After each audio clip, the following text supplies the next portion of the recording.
গুনগুনের এখন না পরীক্ষা চলছে, সেই জন্য রাতের খাবার দাবার খুব সাদামাটা হচ্ছে। গুনগুন এখন তার বন্ধুর সঙ্গে গল্প করছে ফোনে, মানে ফোনে গল্প করছে মানে ওই পড়াশোনা সম্বন্ধেই সমস্ত ডিসকাশন হচ্ছে, তারপর আর বাদবাকি গল্পও হচ্ছে। তো আজ রাতের খাবার কি আছে তোমাদের দেখাই।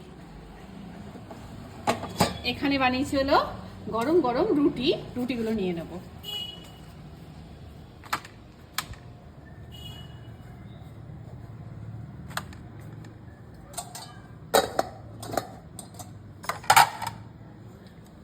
আর আছে হলো সাদা সাদা আলু না, মানে আলু চচ্চড়ি, সরি আলু চচ্চড়ি, সেটাও নিয়ে নিচ্ছি।